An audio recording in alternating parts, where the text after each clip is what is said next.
I'm Bobo, and today we're going to check out a luxury village house in Hong Kong. Now, if you don't know what a village house in Hong Kong looks like, you might not know what to expect, but luxury residential houses here take it to the next level.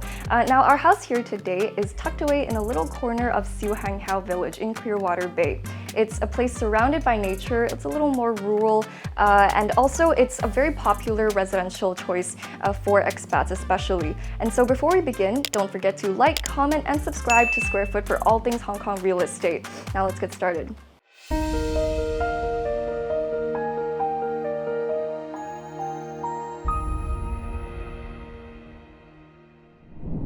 Siu Hang Hau Village is located off Siu Hang Hau Road in Clearwater Bay. This village offers 61 units spread out over 38 blocks. Prices for these houses are a little above average, ranging from 20 million Hong Kong dollars to $33 million at $11,462 per square foot on average. As for the house we're looking at today, it was owned by a family who lived here for about 5 years. This is a semi-detached home located at 159 Siu Hang Hau. It has an asking price of 28.5 million Hong Kong dollars at 13,571 Hong Kong dollars per square foot. This village house is 2,100 square feet in size, with 4 bedrooms, 3 bathrooms, and 2 parking spaces, making it one solid family home. This family really made use of the space available, making the first floor the dining and kitchen area, the second floor all for the kids, third floor for the primary suite, and the rooftop for entertaining guests. First things first, let's check out the living area. Straight off the front door is our living room over here. Now, as we can see, it's super spacious.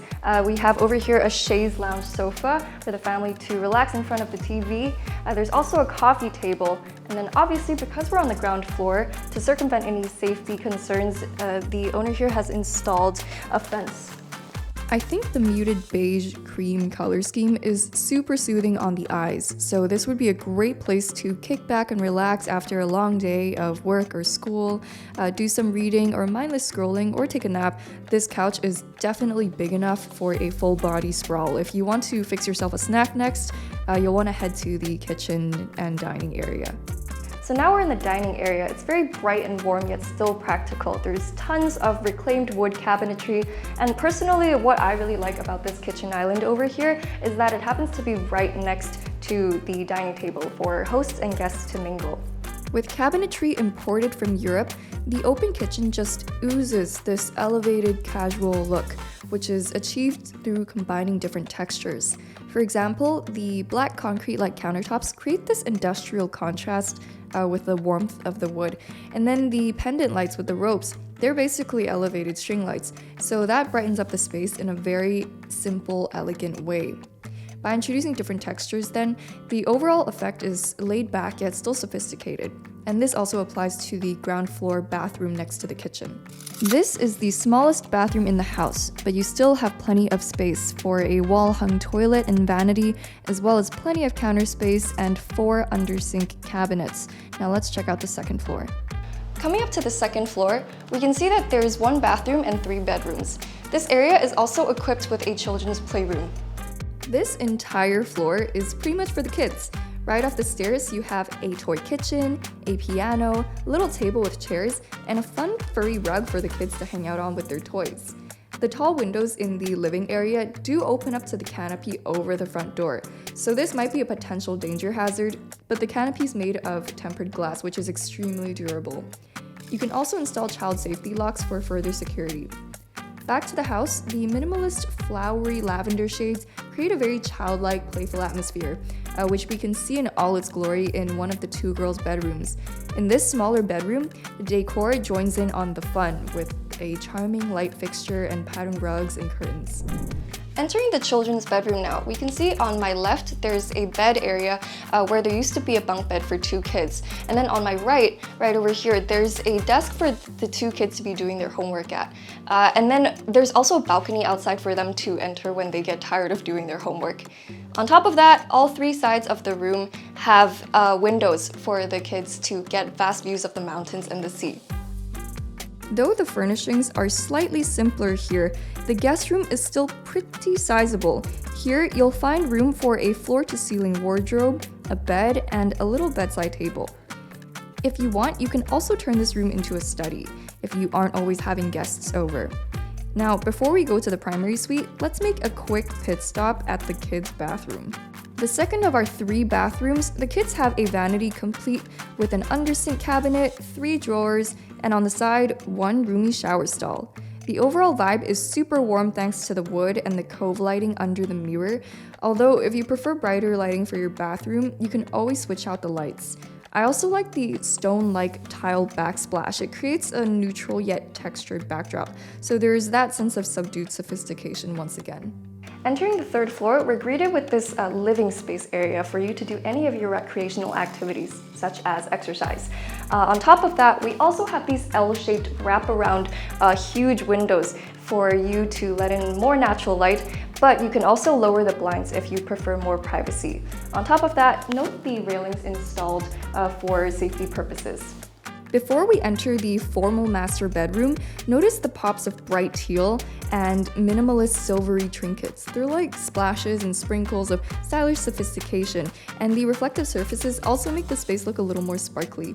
And then the owners hung a couple of large framed pop art paintings on the walls, so you also have your vibrant statement pieces for contrast. So this is for sure one way you can consider decorating the house. And now we're in the master bedroom.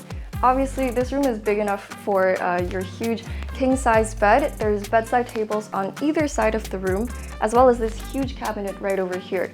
Again, we have this balcony that we saw in the kids' room, except this time we get a much better view of the sea. This walk-in closet is definitely spacious enough for 2 people's clothes. The owners really maximized their space here. You have racks on all 4 sides of the room, as well as drawers underneath to store your undergarments, your towels, your shirts. So there's definitely more than enough room for you to store your clothes. It would also be quite aesthetically pleasing, I think, if you decide to color code the clothes hanging on the racks, as it would be kind of like a rainbow going all around the room. Lighting-wise, it was again pretty minimal.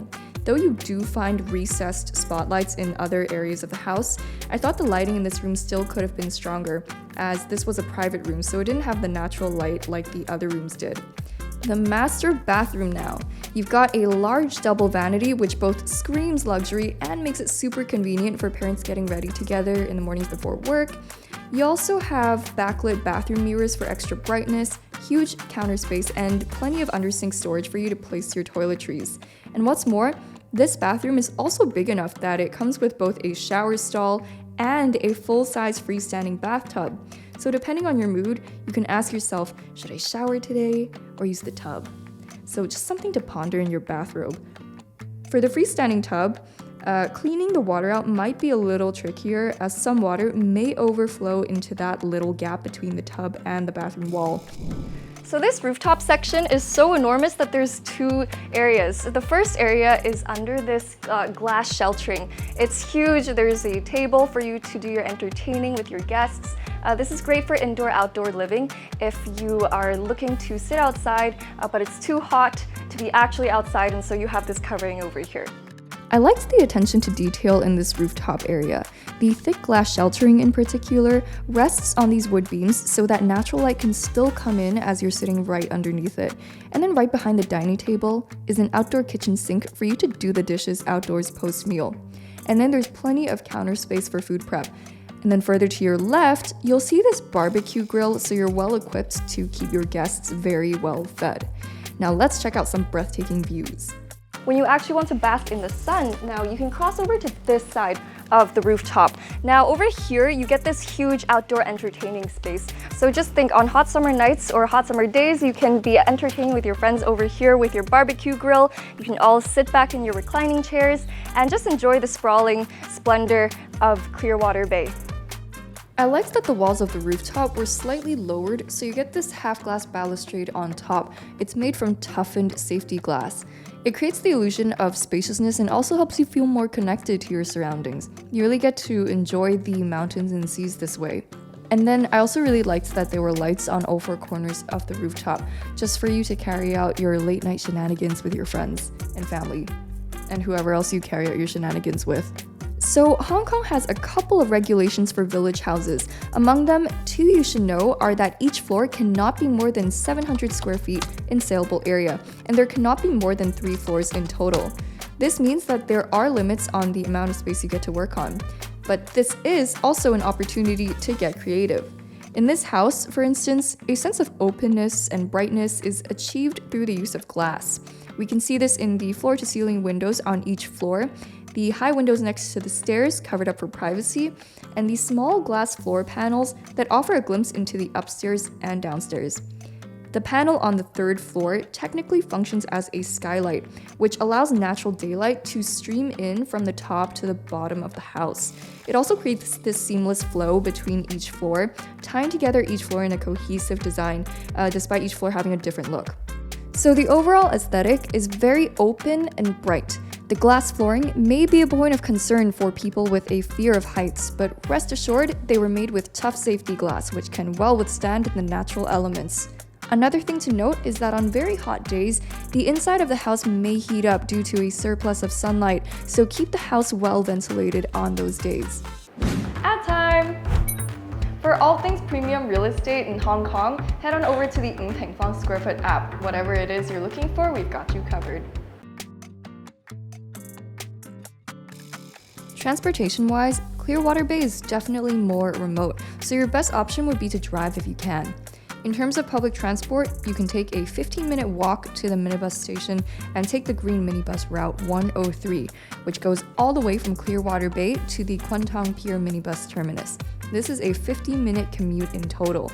You can also take the KMB bus 91 and walk back home. And if you're working in Central, that's about 30 minutes away by car.